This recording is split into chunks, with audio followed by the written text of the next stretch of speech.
Thank you. Comrades, Alan, I think you must be all Welsh to give a welcome like that. But wherever you come from, I do thank you, and I think movement, the country, will have got that message that you gave them there, and then very loud and very clear. There is no mistaking that. Comrades, before I present my parliamentary report this year, I want to mark the fact that at this conference we see the retirement of an unusual number of our senior comrades in the trade union movement, and also, of course, we have seen this year the retirement of our General Secretary, Jim Mortimer. I want to take this opportunity of paying tribute to all of those people, together with those who are perhaps not so distinguished, for their lifetime of service to this working class movement. Today, however, we learn with deep sadness that one of those retired friends died this morning. Terry Duffy was blunt, irascible, not always easy to agree with, but as honest as the day was long, and we mourn his death and the fact that he had to endure with immense courage months of a dreadful illness. We send our sincere condolences to his family, and to Terry, and to the many others who have made such a contribution to our movement. We say thanks for all that they have done. Comrades, this week in which our conference meets is the 33rd week of Mrs. Thatcher's government. In this average week in Tory Britain, 6,000 people will lose their jobs, 225 businesses will go bankrupt, £400 million will be spent on paying the bills of unemployment, 6,000 more people will be driven by poverty into supplementary benefit. And in this week in the world, at large, over $10,000 million will be spent on armaments, and less than $1,000 million will be spent on official aid. And in this week, over 300,000 children will die in the third world. These are the real challenges that we have to face at home and abroad. These are the concerns of our nation. They are the crises of our world. These are the problems which we in our party address and must address this week and every other week. Only we will address them this week and every other week, because that is what our party is for. The Tories do not see things like that. They do not believe that these are great problems of substance at all. They think that all of the woes are simply a matter of presentation, as they put it. Presentation, that is what their ministers tell each other, that is what their conference will tell itself next week, that is what the Prime Minister uses to explain everything. It is all a matter of presentation. The unemployment does not really exist. The training centres have not been shut down. The health service is safe in their hands. It is all just a matter of presentation. Indeed, they are so convinced of that that they have now got rid of Mr. John Selwyn Dummer. He has been sent off to the Ministry of Agriculture, where doubtlessly the expertise that he gained as chairman of the Tory party in handling natural fertilizer will come in very handy. In little Selwyn's place we have Mr. Norman Tebbit, charged with the task, so the newspapers tell us, of explaining the government to the country. The last person to have that commission was Dr. Goebbels. Whilst Lord Willie Whitelaw, so the newspapers tell us, retains responsibility for coordinating the presentation of government policy. Norman and Willie, surely arsenic and old lace. Still, to give the devil his due, Mr. Tebbit has been very frank about his whole function. A few days ago he said, "I don't mind being blackguarded for what we've done, but I don't want to be blackguarded for what we haven't done." He will not mind then if I ask him to take a little time off from commissioning young Tories to litter the streets of Bournemouth and give us a few explanations. Ask him to explain, for instance, how the self-acclaimed party of law and order comes to preside over a record 40% rise in crime in our country in the last 6 years. How does the declared party of school standards contrive a situation in which Her Majesty's inspectors can describe the schooling system as inadequate, shabby, dilapidated, and then, on top of that, the government goads the most temperate of professions, the teachers, into taking prolonged sanctions in the schools they work in? How does the party of the family cut child benefit, cut housing benefit, reduce nursery schooling, turn hundreds of women into immigration widows? How does the party of the family hit the old and the sick? By cutting funds in the health and social services. How does the party of the family, indeed of the country and the suburbs, isolate the villages and the suburbs by destroying public transport services?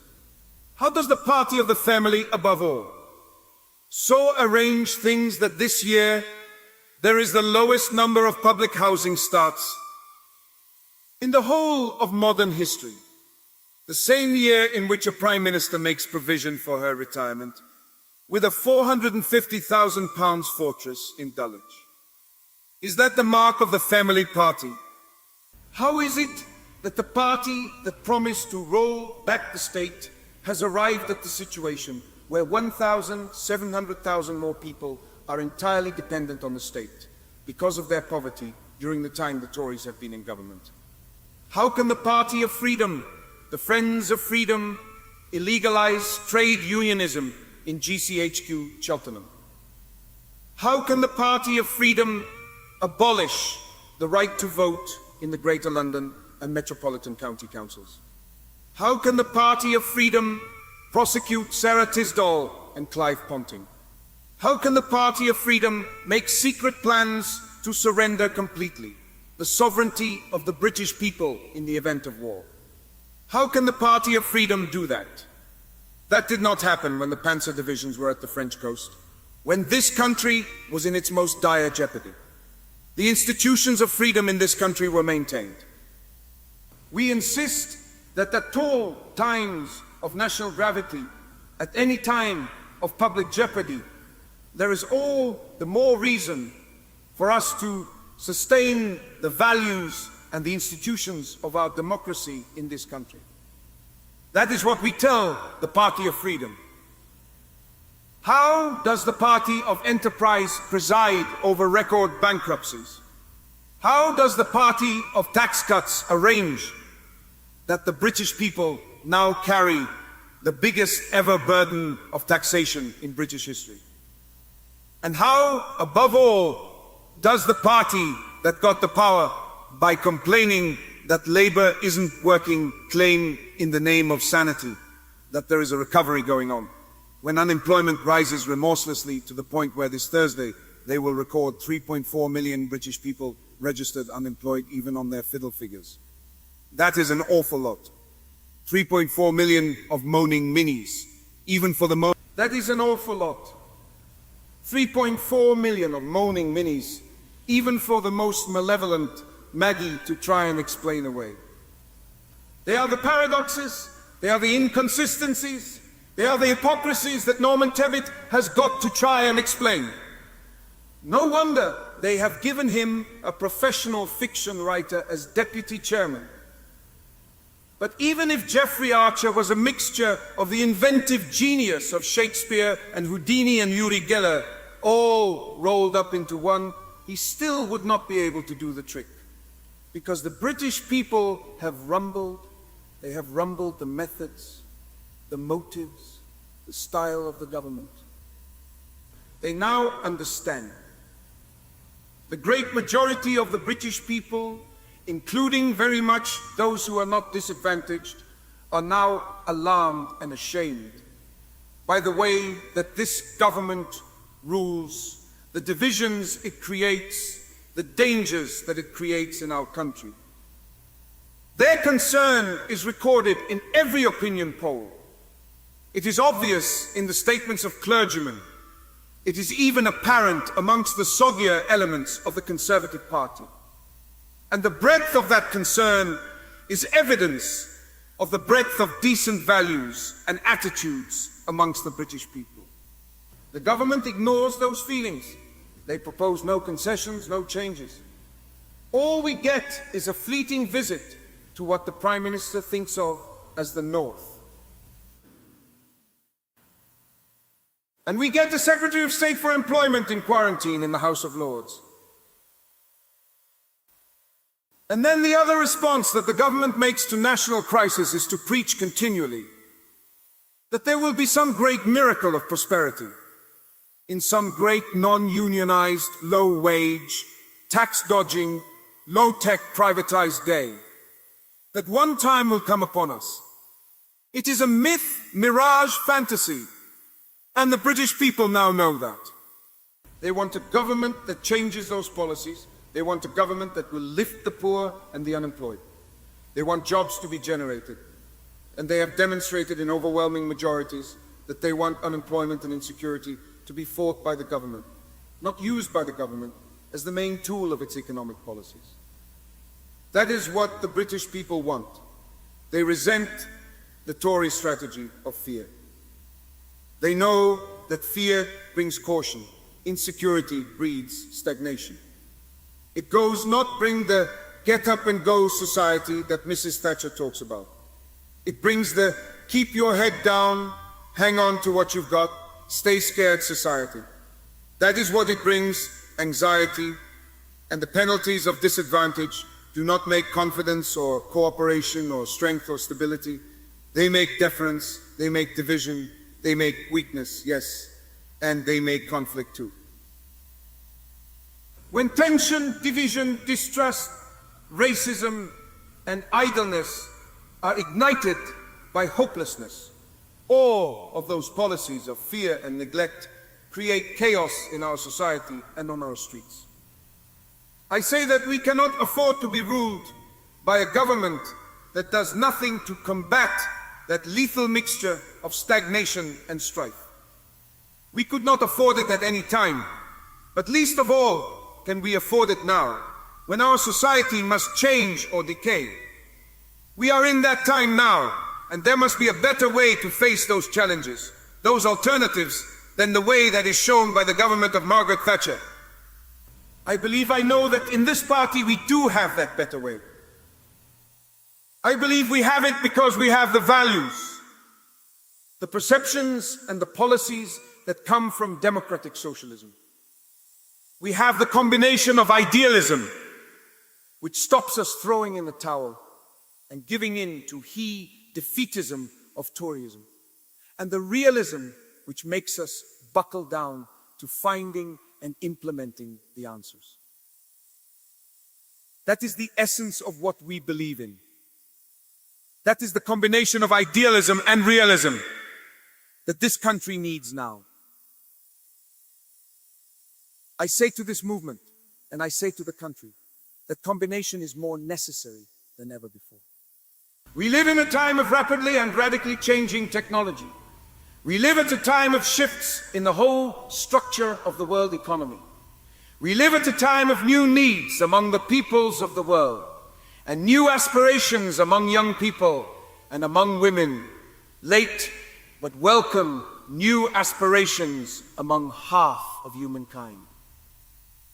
In the light of those changes, we need governing policies in this country that can gain change by consent, that will not come from government that bullies and dictates. It will not come from a government that evades change and dodges the real issues. Change by consent can only be fostered by a government that will deliberately help people to cope with, handle, and manage that change. That is the task for us, to promote change in such a way that it advances the people, all of the people. Change cannot be left to chance. If it is left to chance, it becomes malicious. It creates terrible victims. It has done so generation in, generation out. Change has to be organized.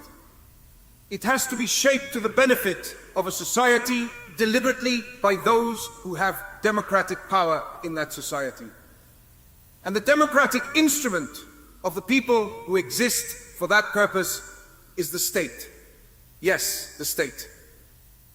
To us, that means a particular kind of state, an opportunity state which exists to assist in nourishing talent and rewarding merit, a productive state which exists to encourage investment and to help expand output, an enabling state which is at the disposal of the people instead of being dominant over the people.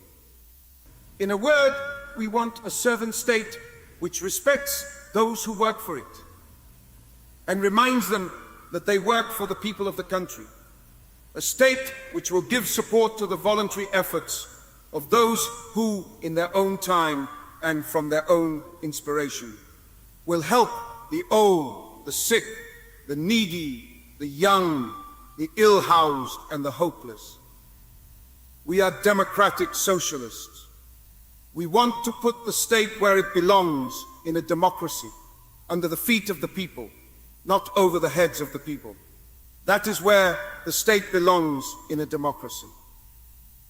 It means the collective contribution of the community for the purpose of individual liberty throughout the community, of individual freedom which is not nominal but real, of freedom which can be exercised in practice because school is good, because the hospital is there, because the training is accessible, because the alternative work is available, because the law is fair, because the streets are safe, real freedoms, real choices, real chances, and going with them, the real opportunity to meet responsibilities. It is not a state doing things instead of people who could do those things better. It is not a state replacing families or usurping enterprise or displacing initiative or smothering individualism. It is the absolute opposite.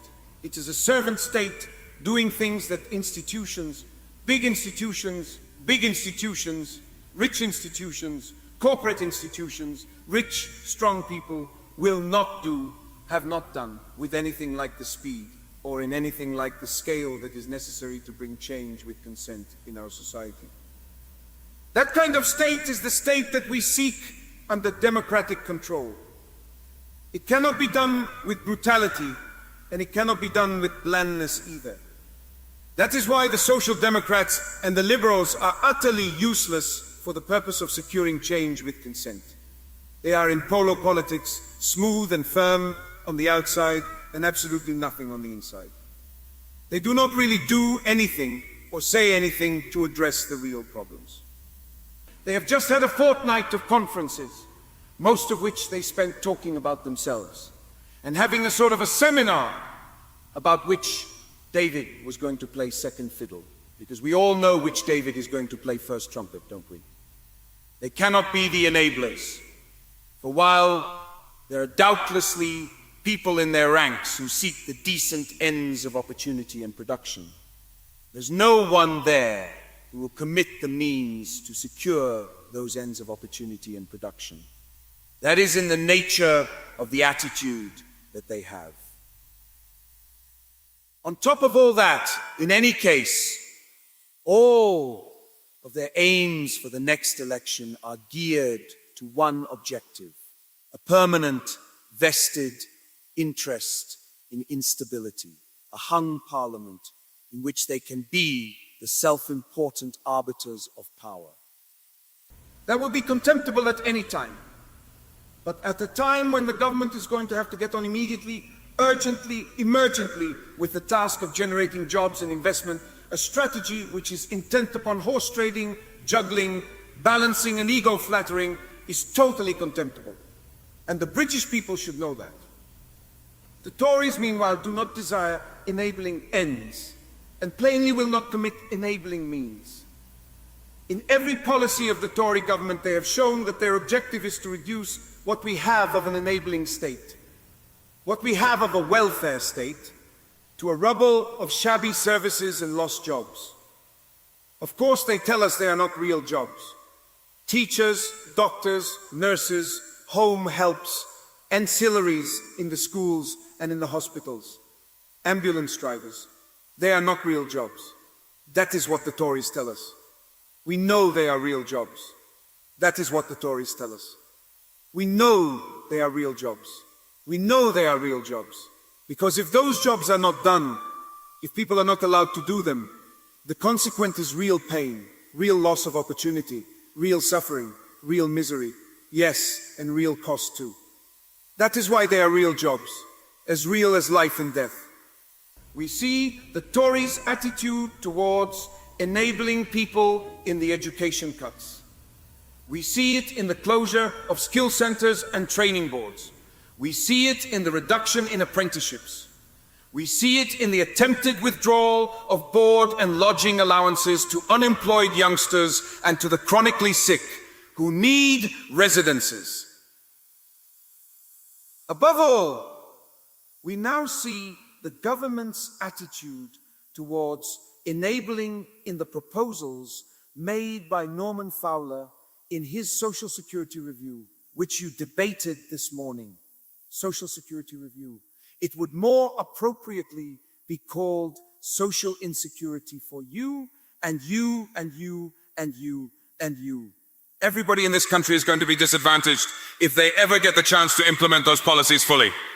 In the Labour Party, we are fighting, and we will go on fighting, those poor law proposals. And as part of that fight, early next year, we will launch Labour's Freedom and Fairness campaign to put the issues to the British people, to give them our alternatives, and to show that once again we have real policies for hope to put in place of fear, which is the only Tory policy. Of course, hope is cheap, attractive, delightful, but cheap. Help costs money. So in the course of that fight, and in our policies for construction and care, we have to take full account of the breadth and depth of the ruin made by the policies of 8, or maybe even by then 9 years of applied Thatcherism.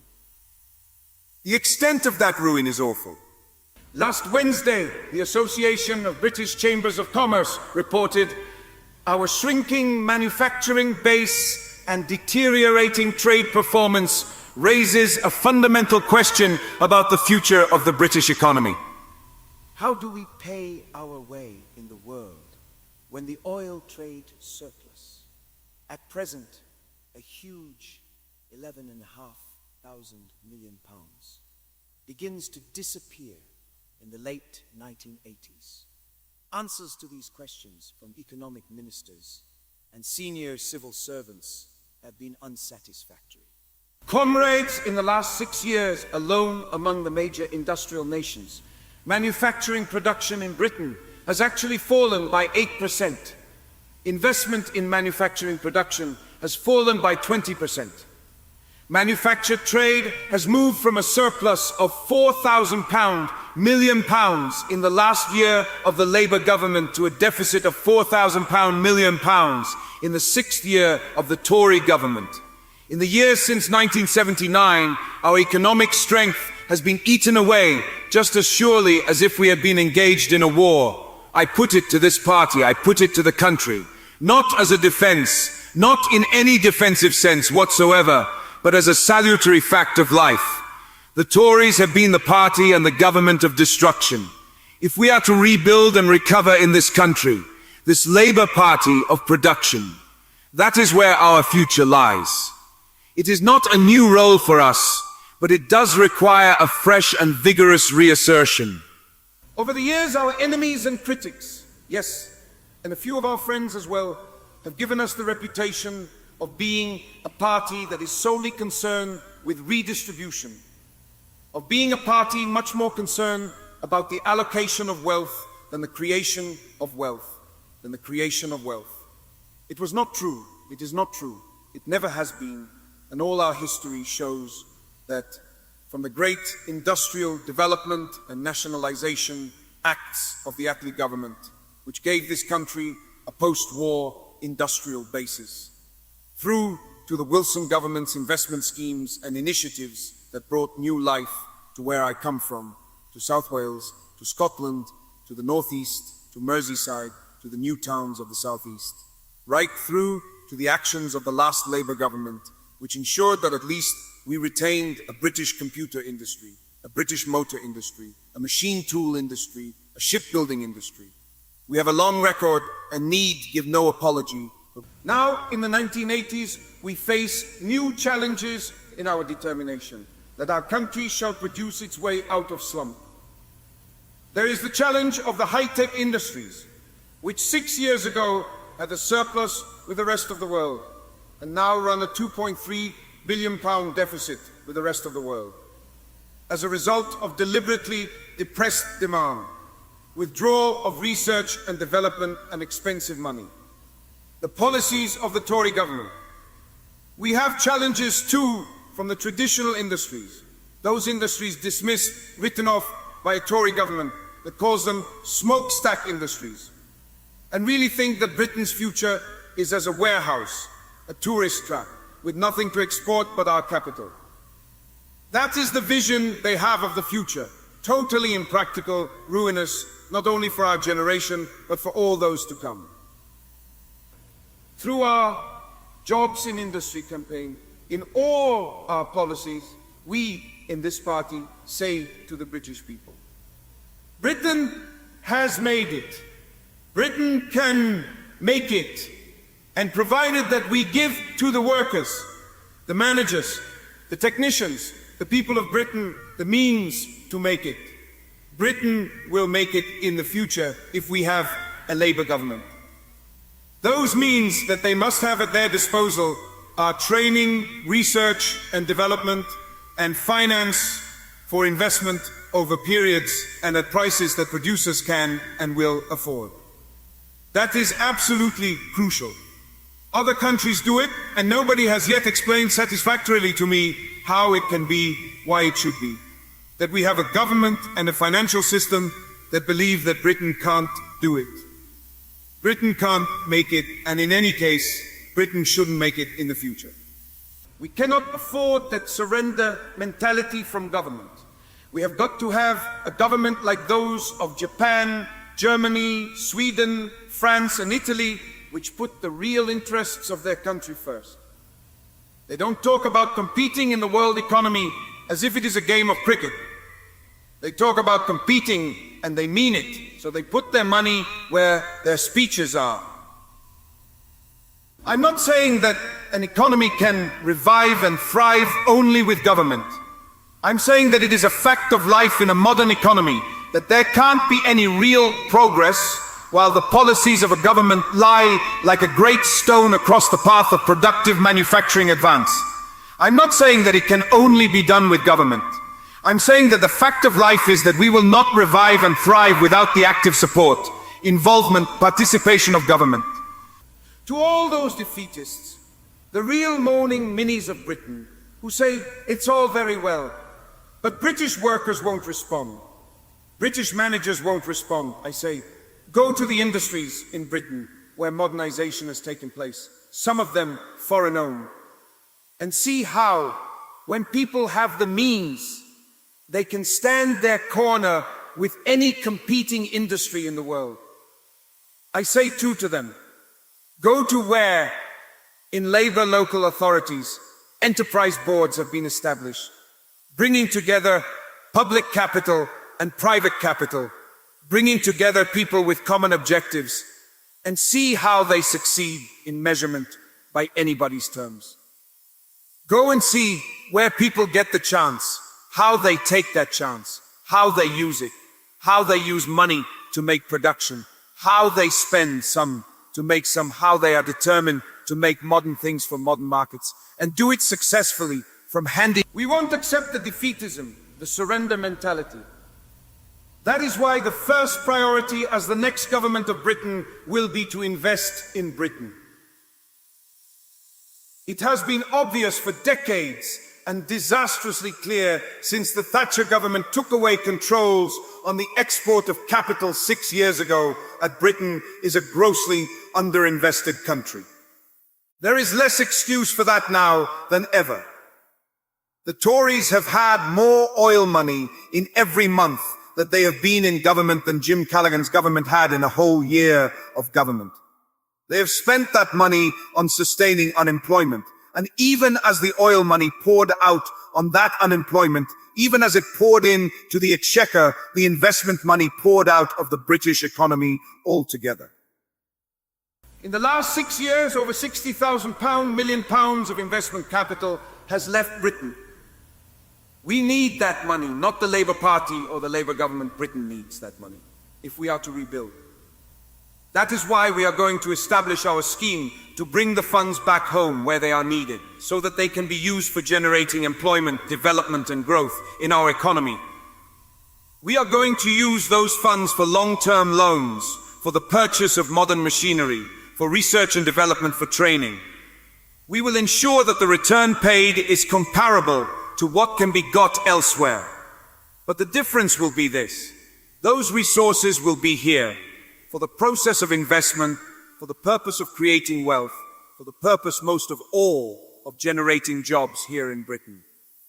We don't make those arguments for getting and using that money out of any jingoistic or nationalistic motive.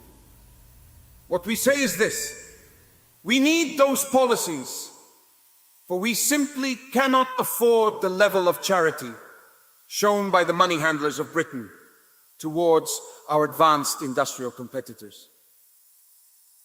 That charity is too expensive for this country to tolerate any longer.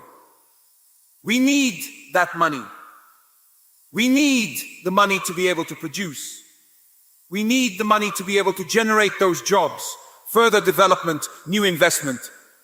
We need that wealth to reward people for their effort, for their enterprise. And we need that money and the wealth that it generates to provide the means of properly funding the system of justice and opportunity and care, which I call the enabling state. We need that money to make our way in the world. But there are other ways too in which we must make our way in the world. We must make our way morally as well as economically. For us as democratic socialists, there can be no retreat from our duties as citizens of the world. We don't want to be the world's policemen. We don't want to pretend that we are the world's pastor either. But we must be the friends of freedom. And as people who believe that the great privilege of strength, the great privilege of being strong, is the power which it gives to be able to help people who are not strong, we understand where our obligations are in this world.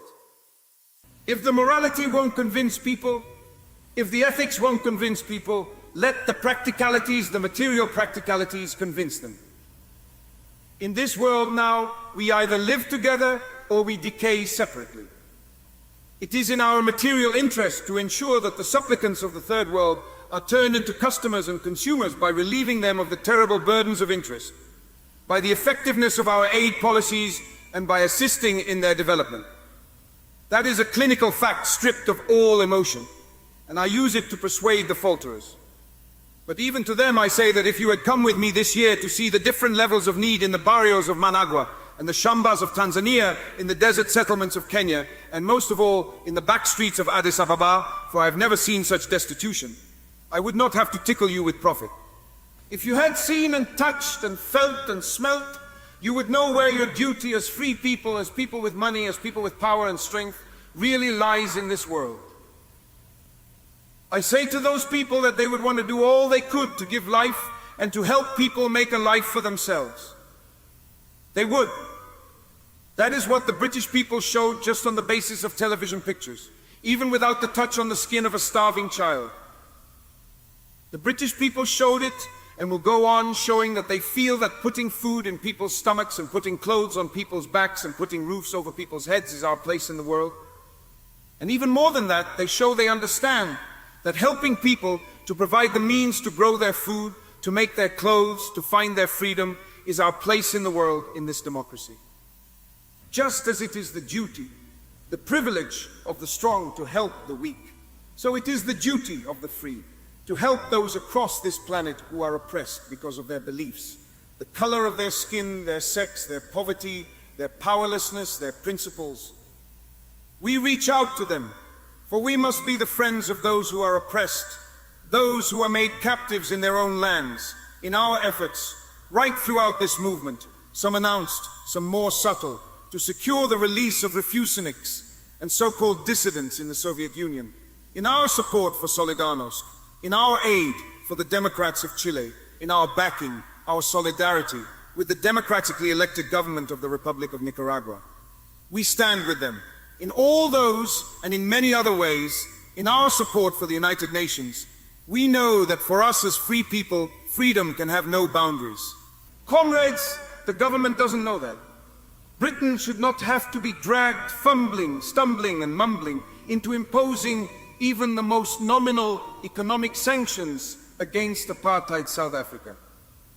We should be leading opinion, out of pride in our own liberty, and out of the practical knowledge, as we in this movement have counseled for years, that there is only one plausible way that stands the remotest chance of securing peaceful change in South Africa. And that is by the strong imposing of effective economic sanctions against apartheid. Now, when South African businessmen sensibly confer with leaders of the African National Congress, when the United Democratic Front grows bold in its demands for freedom in South Africa, and when even the President of the United States of America is obliged to impose embargoes on the apartheid regime, the British government's excuses and alibis become more lame, more pathetic, more contemptible by the day. Next month is the Commonwealth Heads of Government Conference. Britain will be stranded, isolated amongst that Commonwealth of nations, rich nations, poor nations, black nations, white nations, north and south, as the only nation that shows any degree of friendship towards apartheid South Africa. We should be taking our place in the world properly, with the Australians, the New Zealanders, the Canadians, and the Zambians, the Tanzanians, and those who at the front line have made the most monstrous sacrifices in order to sustain what pressure they can on South Africa. In taking our proper place in the modern world, rid of all the vanities, the nostalgia for a past whose glory missed most of our people, it is essential that we strip ourselves of illusions. Most important, that we strip ourselves of the illusions of nuclear grandeur. Not my phrase, nuclear grandeur, the illusions. That phrase belongs to Field Marshal Lord Carver, former Chief of the Defense Staff. In June, he said to the House of Lords, "Why do the government obstinately persist in wasting money on a so-called British independent deterrent? Our ballistic missile submarines are not an essential element of NATO's strategy. Whether they are regarded as an addition to the force assigned to the Supreme Allied Commander Europe or as an independent force, they are superfluous and a waste of money. The essential element is the stationing of United States conventional land and air forces on the continent. And in order to persuade the American people that it is right, proper, and in their own interests, that they should continue to contribute to the defense of Western Europe, it is essential that we and our fellow European members of NATO should convince them that we are using our money and manpower effectively to maintain the capability of our conventional forces. That, my lords, is the first priority of our defense policy, not illusions of nuclear grandeur. I don't suppose I agree with Field Marshal Lord Carver about everything, but that was a very effective way, from a very effective spokesman, of demonstrating the insanity, the waste, the illusion of Tory party policy, and demonstrating too the reality and necessity of our complete non-nuclear defense policy to maintain the proper security of our country and alliance. That is our policy, our commitment to the British people, and we will honor it in full.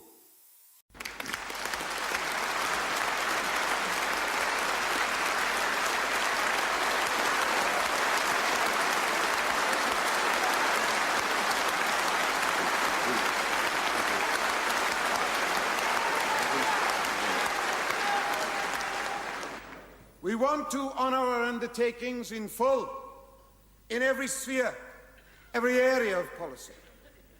We want to say what we mean and mean what we say. We want to keep our promises. And because we want to do that, it is essential that we don't make false promises. That is why we must not casually make promises that are so fanciful, so self-indulgent, so exaggerated that they can be completely falsified by the realities in which we live and the realities that we know we shall encounter. If we do not take that view, if we do make false promises, we shall lose integrity, we shall demonstrate immaturity, we will not convince the people.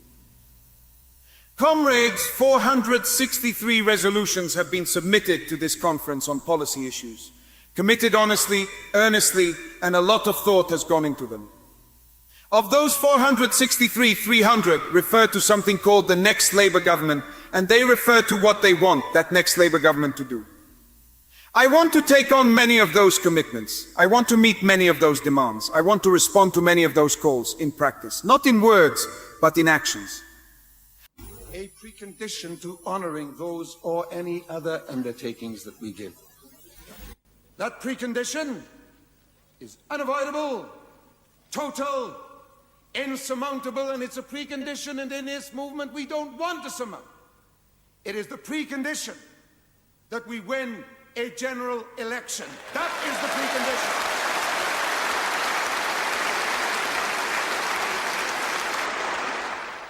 There is absolutely no other way to put any of those policies into effect.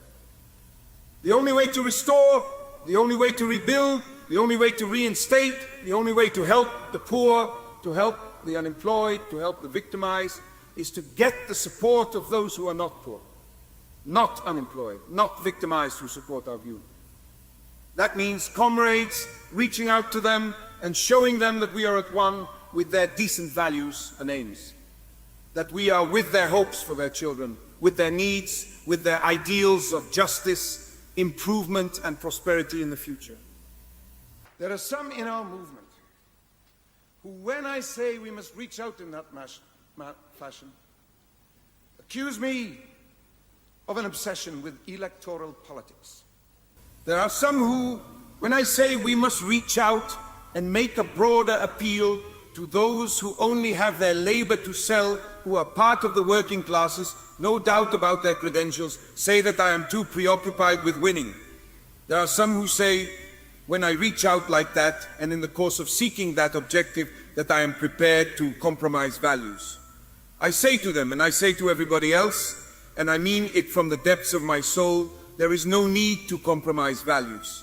In this task to surrender our socialism, there's no need to abandon or even try to hide any of our principles. But there is an implacable need to win, and there is an equal need for us to understand that we address an electorate which is skeptical, an electorate which needs convincing, a British public who want to know that our idealism is not lunacy, our realism is not timidity, our eagerness is not extremism. A British public who want to know that our carefulness too is not nervousness. I speak to you, to this conference. People say that leaders speak to the television cameras.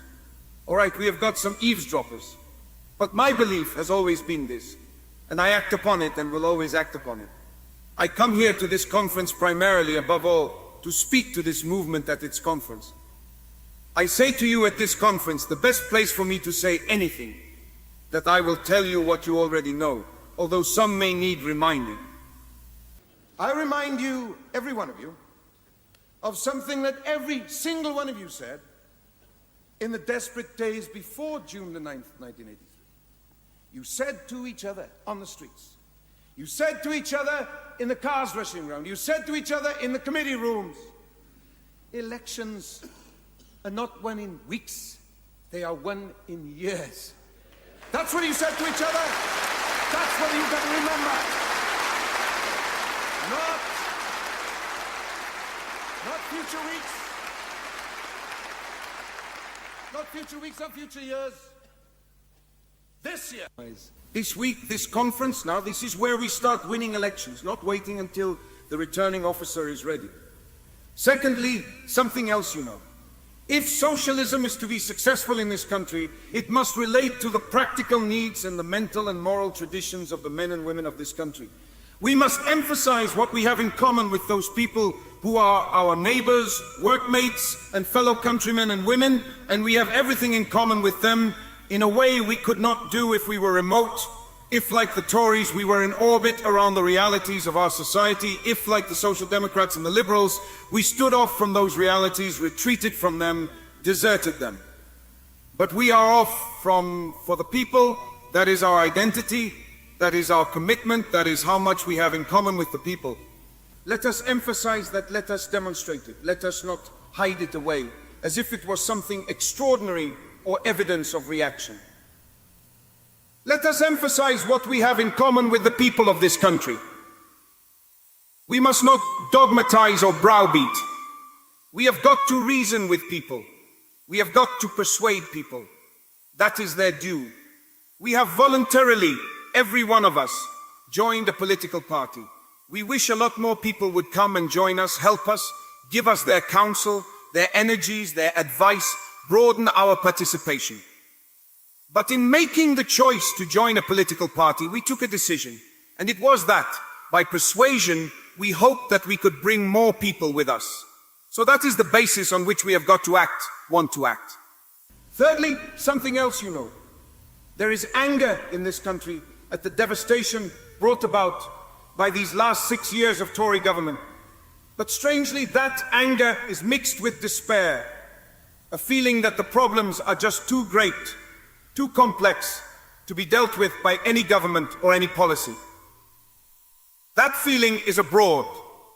We disagree with it, we contend it, we try to give people the rational alternatives, but it exists. If our response to that despair, anger and confusion amounts to little more than slogans, if we give the impression to the British people that we believe that we can just make a loud noise and the Tory walls of Jericho will fall down, they're not going to treat us very seriously at all, and we won't deserve to be treated very seriously at all, and we won't deserve to be treated very seriously. Fourthly, I shall tell you again what you know. Because you are from the people, because you are of the people, because you live with the same realities as everybody else lives with. Implausible promises don't win victories. I'll tell you what happens with impossible promises. You start with far-fetched resolutions. They are then pickled into a rigid dogma, a code. And you go through the years sticking to that, outdated, misplaced, irrelevant to the real needs, and you end in the grotesque chaos of a Labour council hiring taxis to scuttle around the city, handing out redundancy notices to its own workers.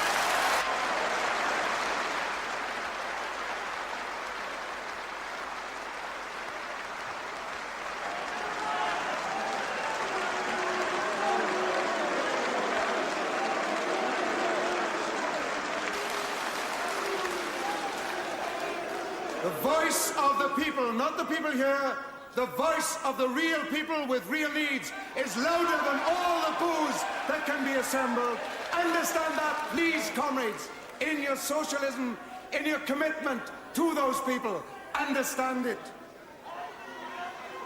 The people will not, cannot abide posturing.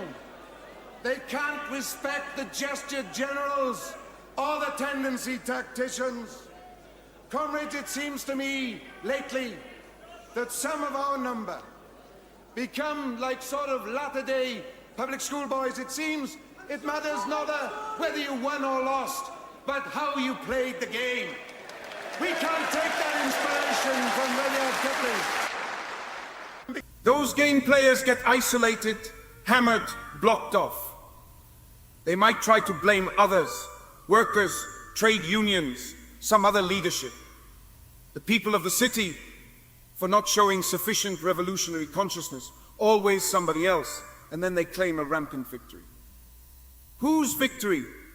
Not victory for the people, not victory for them. I see the casualties. We all see the casualties. They are not to be found amongst the leaders and some of the enthusiasts. They are to be found amongst the people whose jobs are destroyed, whose services are crushed, whose living standards are pushed down to deeper depths of insecurity and misery. Comrades, these are vile times under this Tory government for local democracy, and we have got to secure power to restore real local democracy. But I look around this country and I see Labour councils. I see socialists, as good as any other socialist, who fought the good fight, and who, at a point when they thought they might jeopardize people's jobs and people's services, had the intelligence, yes, and the courage to adopt a different course. They truly put jobs and services first before other considerations. They had to make hellish choices. I understand it. You must agonize with them in the choices they had to make, very unpalatable, totally undesirable, but they did it. They found ways. They used all their creativity to find ways that would best protect those whom they employed and those whom they were elected to defend. Those people are leaders prepared to take decisions, to meet obligations, to give a service. They know life is real, life is earnest, too real, too earnest to mistake a conference resolution for an accomplished fact. Too real, too earnest to mistake a slogan for a strategy.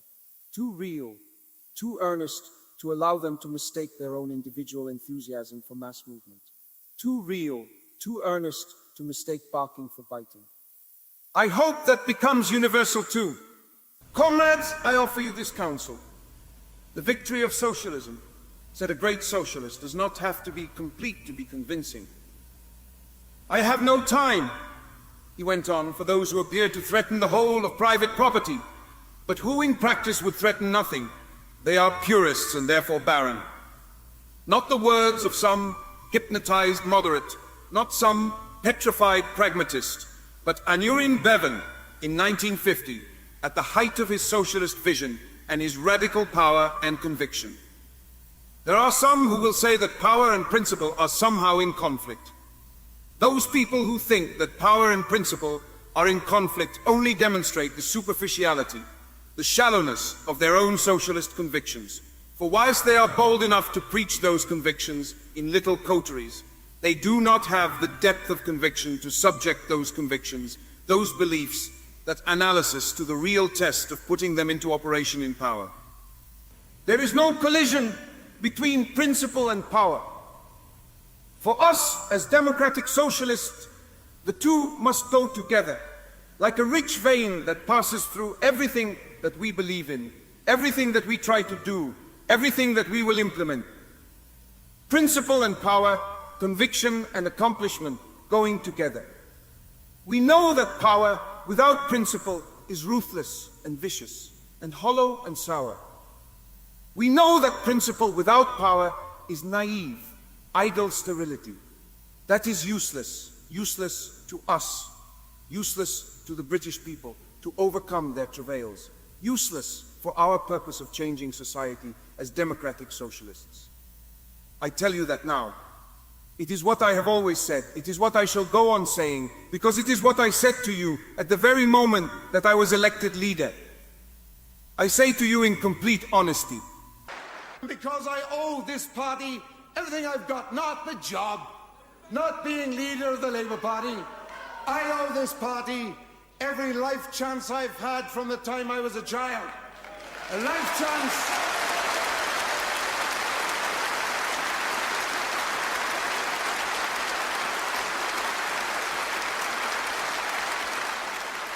The life chance of a comfortable home with working parents, people who had jobs, a life chance of moving out of a pest and damp infested set of rooms into a decent home built by a Labour council under a Labour government. The life chance of an education that went on for as long as I wanted to take it. Me and millions of others of my generation got all their chances from this movement. That's why